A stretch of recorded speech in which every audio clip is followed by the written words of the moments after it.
হিমাচল প্রদেশ ঘুরতে গেলে চার জায়গাটি খুব সুন্দর পাহাড়, হালকা হালকা মেঘে ঢাকা এবং পাইন গাছের সুন্দর নিদর্শন রয়েছে। চাইলে পাহাড়ের অনেক উঁচুতে কালিকাটিব্বা মন্দির অপূর্ব সুন্দর দেখায়, তা খুব দর্শনীয় স্থান। মন্দিরের চারদিকে পাহাড় ও উঁচু মন্দির থেকে নিচের দিকে তাকালে হালকা হালকা মেঘ খুব সুন্দর ও অপূর্ব দেখায়। তাছাড়া ওখানে চাইল্ড প্যালেস আছে, ওটিকে হেরিটেজ হিসাবে গণ্য করা হয়েছে। এই প্যালেসটি মহারাজা ভূপেন্দ্র সিংয়ের সময়ে তৈরি করা হয়েছে। চাইলে বিশাল একটি শিব মন্দির আছে, অনেক দূর গুহার ভিতর দিয়ে গিয়ে এই শিব মন্দির দর্শন করতে হয়। সত্যভূষণ এই শিব ঠাকুর তৈরি করেছেন। ওইখানে গুরুদুয়ার সাহিব নামে একটি মন্দির আছে। এই নির্মাণ কাজ করেছেন মহারাজা ভূপেন্দ্র সিং। চাইলে সাধুপুর নামে একটি গ্রাম আছে, ওইখানে রিভার ড্রাইভিংও করা যায়। এগুলি ছাড়াও চাইলের পাশে মোহন শক্তি হেরিটেজ মন্দির ও পার্ক আছে, তাও অপূর্ব সুন্দর দেখায়। সারাহানের বিখ্যাত স্থাপত্য শিল্প হল ভীমা কালী মন্দির। মন্দিরটি খুবই লম্বা চওড়া, তা দেখতে খুব সুন্দর দেখায়। মন্দিরের নির্মাণ কাজ সম্পূর্ণ কাঠ দ্বারা হয়েছে। সকাল 9টা ও সন্ধ্যে 7টায় মায়ের আরতি হয়। টুপি পরে মায়ের দর্শন করতে হয়। সারাহানে একটি রাজবাড়ি আছে, রাজা বীরভদ্র সিং এই রাজবাড়িটি তৈরি করেছেন।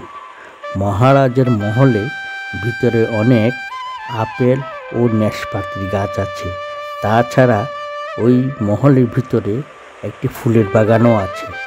পাহাড়ের উপর দিকে সারাহানে বুদ্ধের একটি মনস্ট্রি আছে, এটিও দেখতে খুব সুন্দর দেখায়।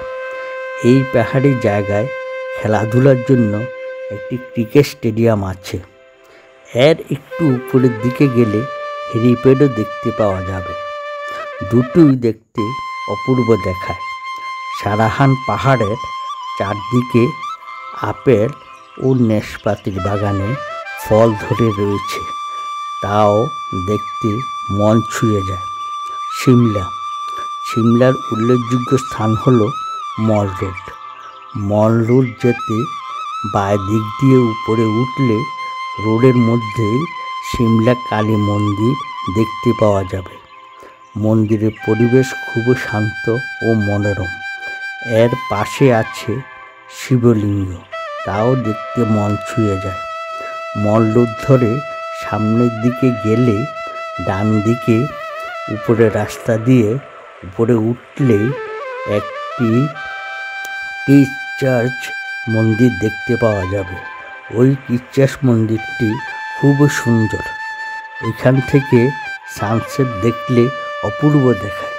তাছাড়া সন্ধ্যার সময় পাহাড়ের চারদিকে হোটেল ও বালিগুলি যখন আলো জ্বলে তখন খুবই অপূর্ব মনে হয়। মল রোডের চারদিকে দোকান থেকে উপহার সামগ্রী বা গরম কাপড় ক্রয় করা যায়। সিমলার কুলফিতে বিভিন্ন প্রকার শো অ্যাক্টিভিটি করা যায়। ওইখানে ভিউ পয়েন্ট থেকে ডিন ভ্যালি লক্ষ্য করলে সমগ্র পাহাড় সবুজ আর সবুজ মনে হয়। ন্যাচারাল পার্কে গেলে জু দেখতে পাওয়া যাবে। সিমলার জাহু মন্দিরে গেলে 108 ফুট উচ্চতা বিশাল এক হনুমান মন্দির দেখতে পাওয়া যাবে। সিমলায় একটি তারাদেবীর মন্দিরও আছে। 1766 সালে রাজা ভূপেন্দ্র সিং এই মন্দির তৈরি করেছিলেন। সিমলায় Indian Institute of Advance Study and museum আছে, এখানে রিসার্চ করা হয় এবং ব্রিটিশ সময়কার বিভিন্ন স্থাপত্য শিল্প ওইখানে রাখা আছে, তাও দেখতে মনোরম লাগে। এর বাহিরে সুন্দর একটি ফুলের বাগান আছে। নালডেহার নামে একটি পার্ক আছে সিমলায়। ওইখানে প্রচুর পাইন গাছ আছে, তা অপূর্ব দেখায়, খুব সুন্দর লাগে। তাছাড়া গল্পকুচ, নাগ মন্দির, ভীমা কালী মন্দির ওইখানে অবস্থিত। সিমলা একটি আর্মি মিউজিয়াম আছে।